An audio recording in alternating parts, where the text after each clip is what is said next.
Olá, eu sou a Débora Oliveira, diretora de conteúdo da IT Media, e nós estamos aqui hoje na sede da empresa para dar início ao nosso IT Forum Series, que reúne os executivos, os principais líderes de tecnologia aqui do Brasil, para discutir tendências, novidades e tudo que vai impactar o mercado nos próximos anos. E eu tenho a honra hoje aqui de receber a Ana, que é CIO da TIM, e o César, que é o CIO da Claro. Ao meu lado também está o Pedro Raj, que é o nosso gerente de estudos e pesquisas da IT Media, que vai trazer a discussão, os dados do Antes da TI Estratégia, que é o estudo que vai balizar toda aí a nossa discussão hoje. Então, muito obrigada pela participação de vocês hoje. Obrigado pelo convite. Legal. Bom, hoje a gente vai começar aqui falando um pouco sobre o tema que é 5G, no nosso primeiro series. É um tema super relevante, a gente tem discutido bastante, inclusive o mercado já está até falando do 6G, não é verdade? Mas a gente ainda tem muito potencial para ser explorado aí no 5G, exatamente isso que a gente vai falar aqui hoje. Inclusive na nossa pesquisa, né, Pedro, a gente identificou aí os CIOs respondentes que 18% deles falaram que 5G tem alto ou muito impacto nos negócios deles, ou seja, ainda tem muito potencial para ser explorado e tudo mais, né? Mas é um número baixo ainda, né? Ou seja, o que você traz aí de cenário, de visão, do que ainda é preciso ser feito? Existe ainda uma dúvida sobre como o 5G pode ser explorado em redes privadas, no mercado corporativo? O que você vê aí de cenário mesmo com relação a esses dados? Legal, obrigado vocês por aceitar o nosso convite. Acho que o primeiro ponto passa pela aderência, né? A aderência à tecnologia, quando a gente pensa no mercado B2B, ela ainda é baixa, né? Hoje 5G é a terceira categoria que menos recebe investimentos quando a gente pergunta ali de todas as soluções disponíveis, né? Então a gente está falando de um universo de 36% das empresas que vão começar ou já tem algum tipo de investimento para 5G. Mas eu acho que além da aderência, a coisa passa muito pela maturidade.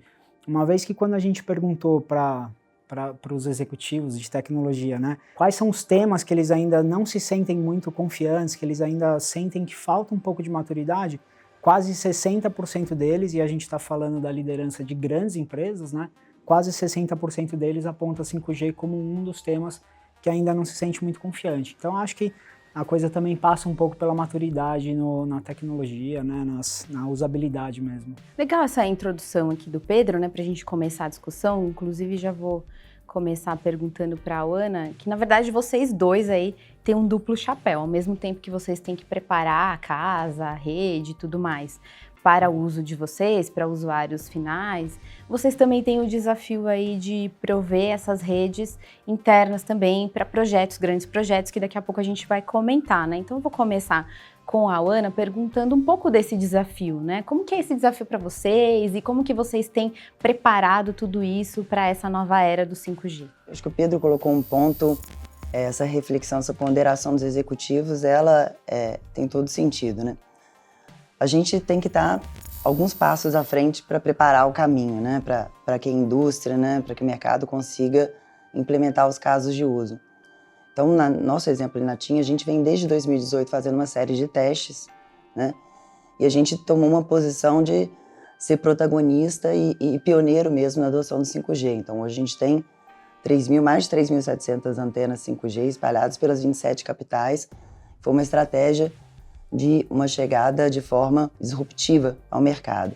Mas isso tem uma curva de maturidade, né? Então, existe essa chegada da cobertura, a disponibilização do serviço e, ao mesmo tempo, existe a preparação e a discussão com as indústrias, né? Enfim, aviação, logística, o agronegócio, sobre os casos de uso, né?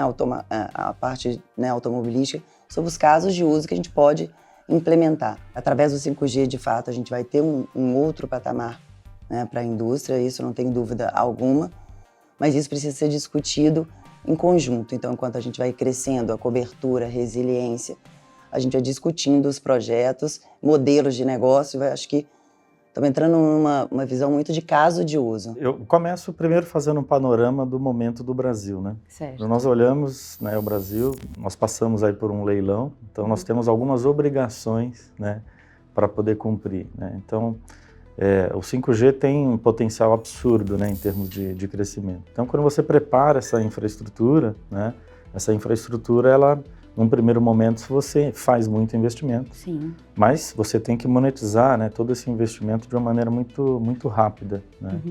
Então, quando nós pegamos os dados, né, puxa vida, como é que está, né, a percepção do mercado em relação ao uso potencial que a gente tem no 5G, a gente vê que tem algumas empresas, de fato, que estão saindo muito à frente. São aquelas que pensaram lá atrás. E aí eu vejo especialmente para o mercado de B2B, né, as empresas que entenderam, né, a indústria 4.0, que entenderam os casos de uso nas cidades, né, o Smart Cities, e assim em outros segmentos também. Então, o panorama do Brasil poxa, a gente está meio que pavimentando, né? Tem muito investimento ainda para ser feito, tem muita questão regulatória e obrigações que a gente de fato precisa colocar, mas nós já começamos especialmente na Claro, a trabalhar com alguns projetos interessantes, né? Nós vamos falar aqui durante o debate, nós temos um caso muito interessante, que é o caso com a Gerdau, né? Onde a gente tem ali realmente um projeto bastante desafiador. E, de fato, o mercado de B2B com redes privativas, eu acho que vai ser, especialmente no Brasil, acho que o grande potencial para a gente monetizar a rede 5G. Obviamente que também existem os casos que a gente fala do mercado de consumo, né? Mas acho que o grande potencial, acho que de receita, né?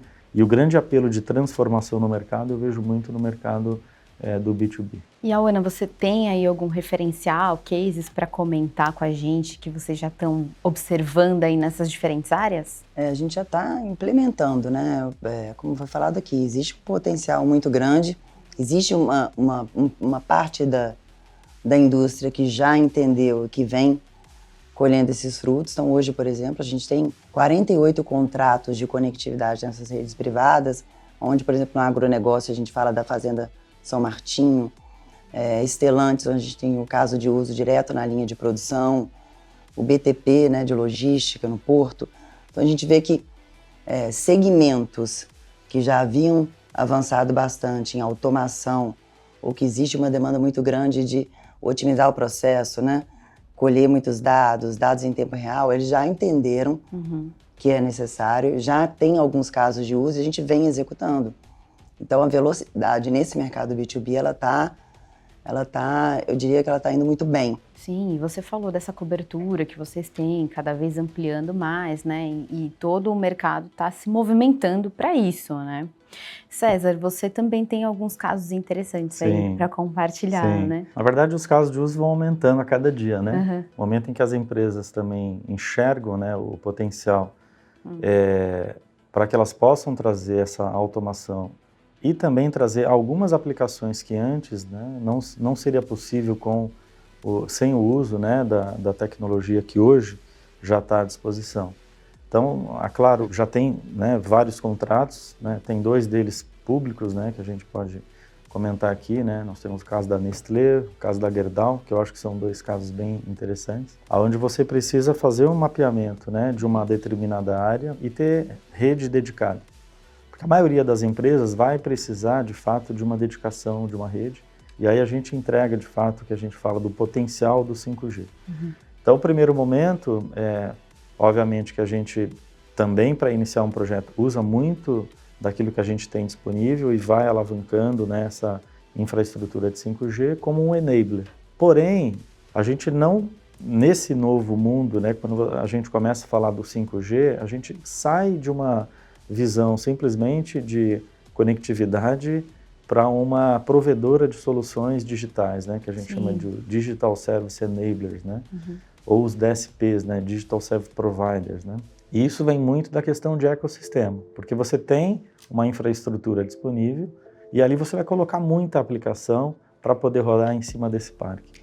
Muitas empresas já têm muitas aplicações, que são aplicações muito específicas de cada segmento. E a vantagem que eu enxergo, né, e que a Claro também tem essa visão, é de ser esse grande orquestrador, né? É entregar uma infraestrutura, mas muito mais do que infraestrutura, né? É orquestrar essas diversas soluções, né? Então, quando você pega um caso de uma Gerdau, por exemplo, é um potencial absurdo, né? Então, ali, muito robô, né? Muita automatização, muita inteligência, muito analytics, inteligência artificial embarcada em cada um dessas aplicações. Obviamente que tem aplicações que são de diversos provedores, né? A Gerdau já tem, né, muita automação. E a ideia é que a gente também possa levar e enriquecer os casos de uso, né? Sendo esse orquestrador, esse enabler, né? Então, não só fornecer infraestrutura, né? Até porque a receita de infraestrutura é muito pequena dentro desse mercado. Nós estamos falando ali de 5%, né? Então, a fatia, ela está, de fato, na visão do end-to-end, né? E aí a gente tem que explorar os demais 95% de potencial, né? Um tema que vocês dois mencionaram aqui foi do ecossistema, né? É super importante esse Lego desse ecossistema. Como que vocês têm lidado com isso, né? Assim, é um desafio também para vocês, né? Vamos pegar 2 pilares, né? Existe um desafio que eu diria tecnológico de fato, que é a gente ter camadas de integração simples, né? Baseadas em APIs, com segurança, onde a gente consiga transitar dados com segurança, onde a gente consiga monitorar, né, garantir o serviço, a qualidade e facilitar a integração desses parceiros. Então, seria um pilar tecnológico, que é um desafio, algo que vem evoluindo também, cada vez mais maduro. E o desafio, de fato, de modelos de precificação, de entendimento por caso de uso e de entendimento de como estruturar e negociar. Então, acho que vários dos casos de uso que a gente implementou, por exemplo, né, 2020, 2021, ainda foram casos de uso onde a gente sentava na mesa com uma abordagem muito mais de projeto. Então, não é uma venda como era a venda antiga de conectividade pura, como o César também comentou. Na verdade, né, você deixa de ser um CSP, passa a ser um DSP. Então, você começa a entrar num negócio onde você faz parte do negócio do seu cliente, a relação vai para um outro patamar. E eu vejo o mercado muito maduro, né, para essa nossa realidade, para a questão de consumo dessa tecnologia. Então, nós temos um desafio interno, né, que é fazer uma transformação digital, ao mesmo tempo olhar, né, toda a parte nossa da operação, né, nós já temos um negócio que gera uma receita muito grande. Então, a gente sempre precisa trabalhar com um conceito, né, que hoje está muito presente no mercado, que é o conceito que é a ambidestria, né? Sim. É você olhar para o teu negócio, mas ao mesmo tempo você transformar. E o 5G, de fato, é uma transformação, né? Então é uma ruptura, eu diria, né, da tecnologia, né? E aliado a isso, nós também temos aí muito inteligência artificial, muito analytics, muito big data. Isso vem a contribuir, porque o 5G vai ter, de fato, um potencial para a gente poder coletar muita informação desses dispositivos, né? E isso vai trazer uma oportunidade muito maior de análise. Para isso, você precisa ter uma capacidade computacional absurda, né?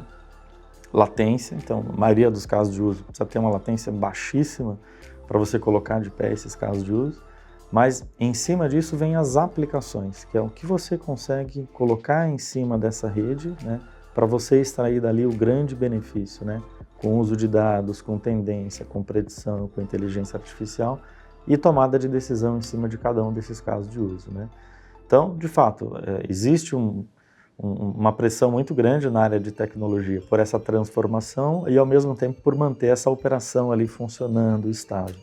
Então, hoje, nós trabalhamos com um conceito que é ambidestro. Sim. Né? É isso que nós buscamos. É interessante você trazer esse tema, porque é justamente a temática que a gente vai trabalhar durante o ano aí nos nossos encontros com os demais executivos de tecnologia. E é muito complexo você manter, a gente sempre fala, né, de manter as luzes acesas e tal, ao mesmo tempo que tem que inovar, mas esse é um desafio constante, não acaba nunca, né? Parece que é uma roda ali que vai girando todos os dias, Exato. né? E ao mesmo tempo vocês também falaram aí dos cases, dos grandes cases, mas existe uma oportunidade também de impactar os menores, né, as empresas menores ali, que podem se beneficiar dessa tecnologia. Mas tem um dado interessante que é uma provocação aqui para vocês também, que o Pedro pode comentar também, que na nossa pesquisa, 59% dos executivos eles falaram que os custos hoje ainda são impeditivo para a implementação de projetos de 5G. E 47% indicaram e revelaram que o desafio é a estrutura de telecom. E aí, né, enfim, teve até um fornecedor recentemente que falou que as teles vão precisar mudar o modelo de rentabilização. A gente sabe, ao mesmo tempo, que a tecnologia, quando ela começa, ela tem uma curva ali, que ela tem um custo mais alto, né, e tal. Então, acho que primeiro o Pedro comentar um pouquinho esses dados e depois eu vou passar para vocês para falar como que vocês estão se preparando para isso, né? Se de fato esse custo ainda é elevado hoje, né? Vocês podem referenciar isso melhor do que eu. E como vai ser a evolução disso? Concordo contigo, né? Quando uma tecnologia ela chega no mercado, ela tem uma curva ali de desenvolvimento até que isso o preço fique um pouco mais estabelecido e até pela aplicação em maior escala de adoção, isso também facilita, né? Mas acho que um ponto que é importante também que a gente vai querer entender de vocês, né? Essa preocupação grande em relação à infraestrutura. E o terceiro ponto que aparece ali com quase 40% são, na visão desses executivos, a falta de outros fornecedores além das telcos, com casos práticos ali, para que eles entendam o papel desses outros fornecedores dentro desse ecossistema, né? Então acho que hoje, pensando em desafios, esses são os 3 mais mencionados, com destaque grande, óbvio, para custos, afinal são empresas, né? Mas esse de infraestrutura e também a falta de outros atores, como a Ana comentou, né, dentro desse ecossistema. A gente está fazendo um investimento que é muito alto e o desafio está, de fato, em monetizar.